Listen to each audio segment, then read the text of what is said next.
अस्सलाम वालेकुम स्टूडेंट्स, मैं हूँ रिजवान अली और आप देख रहे हैं YouTube channel PMCB academy and welcome to PMCB academy. तो आज हम बड़ा ही इंटरेस्टिंग सा टॉपिक पढ़ने जा रहे हैं। हमारा जो आज का टॉपिक है उसका नाम है यंग्स डबल स्लिट एक्सपेरिमेंट। ठीक है, चलिए सबसे पहले हम इसकी कुछ बेसिक्स देख लेते हैं। इसका इंट्रोडक्शन देखते हैं, ये है क्या। 1801 में थॉमस यंग का नाम का एक माहिर तिब्बियात था, यानी फ़िज़िक्स का माहिर था। ठीक है, उस बरतानिया से ताल्लुक़ था इसका, ब्रिटिश था ये। ठीक है, तो उसने हाइजेंस प्रिंसिपल की या हाइजेंस वेव थ्योरी की एक्सपेरिमेंटल बुनियाद प्रोवाइड की। ठीक है, दरअसल वो उसका मकसद या उसका इरादा कोई हाइजेंस प्रिंसिपल की बुनियाद प्रोवाइड नहीं करना था, यानी एक्सपेरिमेंटल बुनियाद प्रोवाइड नहीं करना था, बल्कि वो तो इंटरफेरेंस को डिमॉन्स्ट्रेट करने की कोशिश कर रहा था। लाइट के इंटरफेरेंस को डिमॉन्स्ट्रेट करने की कोशिश कर रहा था। और लेकिन जब वो डिमॉन्स्ट्रेट कर चुका लाइट इंटरफेरेंस, तो हमें वहाँ से पता चला कि इंटरफेरेंस तो वेव की प्रॉपर्टी है। और हाइजेंस ने भी वही कहा हुआ था कि light behaves like a wave, light energy एक जगह से दूसरी जगह प्रोपिगेट करती है वेव्स की शक्ल में। तो यहाँ से हमें एक एक्सपेरिमेंटल एविडेंस मिल गया हाइजेंस के प्रिंसिपल का। तो यूँ यंग एक्सपेरिमेंट ने अपना रोल अदा किया हाइजेंस प्रिंसिपल में, चाहे वो डायरेक्टली था या फिर वो इनडायरेक्टली था। अब Young's double slit experiment basically interference of light को एक्सप्लेन कर रहा था।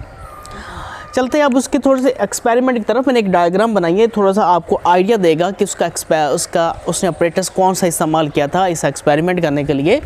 तो उसने एक लाइट का इस्तेमाल किया था और लाइट मस्ट बी मोनोक्रोमेटिक। जो लाइट इस्तेमाल करनी है वो मोनोक्रोमेटिक है। अगर आपको नहीं पता मोनोक्रोमेटिक का तो मैं बता देता हूँ। जो मोनोक्रोमेटिक लाइट है वो ऐसी लाइट होती है जो सिंगल वेवलेंथ पर मुश्तमिल होती है। उसने सिंगल वेवलेंथ वाले यानी मोनोक्रोमेटिक लाइट इस्तेमाल की। जब उसने मोनोक्रोमेटिक लाइट इस्तेमाल की, उसने आगे दो स्लिट्स रख दी, एक स्क्रीन रख दी जिसके अंदर दो सुराख थे और एक सुराख को हम स्लिट का नाम देंगे। एक स्लिट S1 है और एक स्लिट S2 है। जो वही एक ही सोर्स वाली लाइट जब इस स्लिट में से गुजरी, ठीक है, तो स्क्रीन पे जाके उसने वहाँ पे इंटरफेयर किया। जी, तो टॉपिक को आगे पढ़ाने से पहले वहाँ में कुछ थोड़ा बहुत इंटरफेरेंस के बारे में नॉलेज होना चाहिए। तो वो मैं आपको बताने लगा हूँ कि इंटरफेरेंस दरअसल होती क्या है। ठीक है, इंटरफेरेंस को जानने के लिए देखें, मैं यहाँ पे दो वेव्स ड्रा करता हूँ। दो वेव्स हैं, लेट्स सपोज। ठीक है, ये एक ही डायरेक्शन में ट्रैवल कर रही हैं। ये थोड़ा सा और बना लेते हैं। ये दोनों वेव्स एक ही डायरेक्शन में ट्रैवल कर रही है। ठीक है, दोनों एक ही डायरेक्शन में जा रही हैं। अब ये किसी मकाम पर अगर ये मिलती हैं, किसी भी जगह पर ये दोनों वेव्स आपस में कंबाइन होती हैं, तो कंबाइन होने की दो वेव्स हैं, ये दो वेव्स से कंबाइन होती है। उस कंबाइन होने को तो हम इंटरफेयर कहते हैं। जब भी दो वेव जो एक इस डायरेक्शन में जा रही होती हैं और आपस में कंबाइन हो जाए, हम कहते हैं ये इंटरफेरेंस हो रही है। अब ये दो तरह से कंबाइन हो सकती है। अब देखें कैसे हो सकती हैं दो तरह से कंबाइन, वेव 1 एंड वेव 2। अगर देखें वेव 1, ये वेव 1 है और ये वेव 2 है, ये किस तरह कंबाइन होगी। देखें, एक वेव का दूसरी वेव के ऊपर क्रस्ट आ गया, यानी क्रस्ट के ऊपर क्रस्ट आ गया और ट्रफ के ऊपर ट्रफ आ गया। ये जो वेव को ऊपर वाला पोर्शन होता है इसे क्रस्ट बोलते हैं और जो नीचे वाला पोर्शन होता है उसे ट्रफ बोलते हैं। अगर क्रस्ट के ऊपर आ जाए, ट्रफ के ऊपर आ जाए, तो ये आपकी कंस्ट्रक्टिव इंटरफेरेंस है। ठीक है, कौन सी इंटरफेरेंस है? कंस्ट्रक्टिव इंटरफेरेंस है। और इस कंडीशन में जो वेव का एम्पलीट्यूड होता है वो बड़ा हो जाता है, ज़्यादा हो जाता है, एम्पलीट्यूड में इजाफा हो जाता है। ठीक है, कंस्ट्रक्टिव इंटरफेरेंस के नतीजे में वेव के एम्पलीट्यूड में इजाफा हो जाता है। ठीक है, ये तो एक कंडीशन थी। अब दूसरी कंडीशन कौन सी है? अब ये दूसरी कंडीशन होगी वो इसके ऑपोजिट होगी, यानी वो कुछ इस तरह से होगी। ये एक वेव का क्रस्ट है और ये ट्रफ है। अब क्या होगा, जो दूसरी वेव होगी, क्रस्ट के नीचे क्या आ जाएगा? ट्रफ, और ट्रफ के ऊपर क्रस्ट आ गया। देखें, एक वेव का क्रस्ट है और दूसरी वेव का ट्रफ है। फिर इसका दूसरी वेव का ट्रफ आ गया और फिर पहली वेव का क्या आ गया? क्रस्ट आ गया। तो इसके नतीजे में एम्पलीट्यूड या तो ज़ीरो हो जाता है या फिर उसमें कमी आ जाती है। ठीक है, तो इसमें ये आपकी जो इंटरफेरेंस होगी ये आपकी डिस्ट्रक्टिव इंटरफेरेंस होगी। ठीक है, और ये वाली आपके पास कंस्ट्रक्टिव इंटरफेरेंस। सिंपल सा, अगर क्रस्ट के ऊपर आ जाए, ट्रफ के ऊपर आ जाए तो वो कंस्ट्रक्टिव है। अगर ऑपोजिट हो जाए, क्रस्ट ट्रफ के ऊपर आ जाए और ट्रफ क्रस्ट के ऊपर आ जाए तो ये आपके पास एक डिस्ट्रक्टिव इंटरफेरेंस है। कंस्ट्रक्टिव इंटरफेरेंस में जो रिजल्टेंट एम्पलीट्यूड होता है वो ज़्यादा होता है और डिस्ट्रक्टिव इंटरफेरेंस में जो आपका एम्पलीट्यूड होता है वो ज़ीरो भी हो सकता है और या फिर कम हो जाएगा। जी, तो अब हम देखते हैं कि ब्राइट एंड डार्क फ्रिंजेस कैसे बनते हैं, जिन्हें हम मैक्सिमा और मिनिमा भी कहते हैं।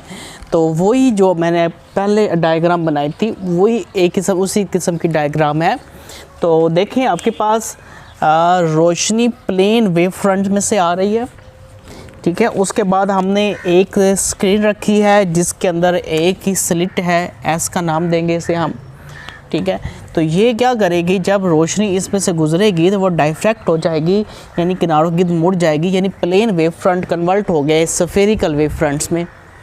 ठीक हो गया, यानी प्लेन वेव फ्रंट्स कन्वर्ट हो गया किस में, स्फेरिकल वेव फ्रंट्स। अब लाइट स्फेरिकल वेव फ्रंट्स की शक्ल में आगे जा रही है। आगे दो स्लिट्स पड़ी हैं S1 और S2। देखिए एक ही लाइट है।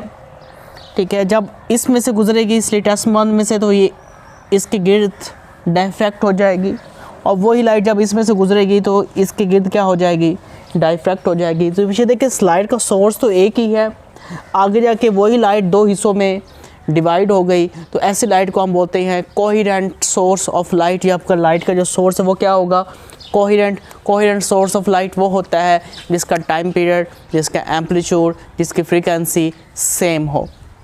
ठीक है, तो जो रोशनी यहाँ से गुजरेगी और जो रोशनी यहाँ से गुजरेगी उसका टाइम पीरियड भी सेम होगा, उसकी फ्रीक्वेंसी भी सेम होगी, उसका एम्पलीट्यूड भी सेम होगा और उसका फेज़ भी इवन के सेम होगा। तो इसलिए हम क्या बोलते हैं, जो लाइट्स के सोर्स है वो क्या है, कोहेरेंट है, यानी कोहेरेंट लाइट आएगी। अब आपको यहाँ पे नज़र आ रहा होगा ये लाइट्स आपस में S1 और S2 वाले कहीं किसी जगह पर आपस में मीट कर रही हैं, यानी रोशनी की वेव्स आपस में मीट कर रही हैं। तो अभी मैंने आपको कुछ देर पहले बताया था कि जब दो वेव्स एक दूसरे से मिलती हैं तो उसे इंटरफेरेंस कहते हैं और मिलने के दो ही तरीके हैं, या कंस्ट्रक्टिव है या डिस्ट्रक्टिव है। कहीं पे वेव कंस्ट्रक्टिव इंटरफेरेंस करेंगे यानी क्रस्ट के ऊपर आ जाएगा और ट्रफ के ऊपर आ जाएगा। और जब जहाँ क्रस्ट के ऊपर आ गया, ट्रफ के ऊपर आ गया, वहाँ पे आपको रोशनी दिखाई देगी, वहाँ पे वो ब्राइट पट्टी बन जाएगी, एक सफ़ेद पट्टी बन जाएगी, रोशनी वाली पट्टी बन जाएगी, जिसे हम ब्राइट फ्रिंज भी कहते हैं या फिर उसे हम मैक्सिमा भी कहते हैं। यहाँ पे मैंने मैक्सिमम लिख दिया था, इसे हम ब्राइट फ्रिंज भी कह सकते हैं। ठीक है, जहाँ पर क्रस्ट के ऊपर आ जाए और ट्रफ के ऊपर आ जाए। ठीक है, वो कौन सी फ्रिंज होगी, ब्राइट फ्रिंज होगी, वो जो पट्टी बनेगी जहाँ पे वहाँ पे आपको रोशनी मिलेगी। ठीक है, और जहाँ पर क्रस्ट ट्रफ के ऊपर आ जाए और ट्रफ क्रस्ट के ऊपर आ जाए उसे हम बोलते हैं डिस्ट्रक्टिव इंटरफेरेंस, यानी यहाँ पर आपको रोशनी दिखाई नहीं देगी, यहाँ पे आपको साया दिखाई देगा, अंधेरा दिखाई देगा। ठीक है, तो वहाँ आपको उसे आप मिनिमा भी कह सकते हैं और उसे आप डार्क फ्रिंज भी कह सकते हैं, क्योंकि यहाँ पे रोशनी का एम्पलीट्यूड ख़त्म हो गया, मैंने आपको बताया था। यानी ये एक वेव है, ठीक है, और ये दूसरी वेव, रोशनी की दूसरी वेव आ गई। क्रस्ट ट्रफ दोनों एक दूसरे से कैंसिल हो जाएंगे, रिजल्टेंट आपका एम्पलीट्यूड ज़ीरो होगा। जब रिजल्टेंट एम्पलीट्यूड ज़ीरो होगा तो वहाँ पे आपको रोशनी दिखाई नहीं देगी, इसलिए उसे हम क्या बोलते हैं, मिनिमा। फिर आगे फिर एक ब्राइट फ्रिंज आ गई, आगे डार्क, फिर ब्राइट डार्क।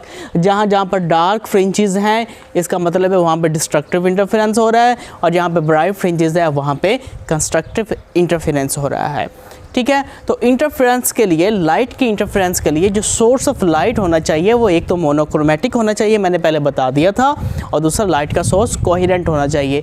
मोनोक्रोमेटिक का मतलब है कि light consist of a single wavelength, और कोहेरेंट का मतलब क्या है, जो लाइट वेव है उसकी फ्रीक्वेंसी, उसका टाइम पीरियड, उसका एम्पलीट्यूड और उसका फेज़ क्या होना चाहिए, सेम होना चाहिए। तो उसका जो बेहतरीन तरीका है कोहेरेंट सोर्स ऑफ लाइट पैदा करने का, पीछे आपके पास लाइट का सोर्स एक ही होना चाहिए और उसी लाइट का सोर्स को आप दो स्लिट में से गुजार दें।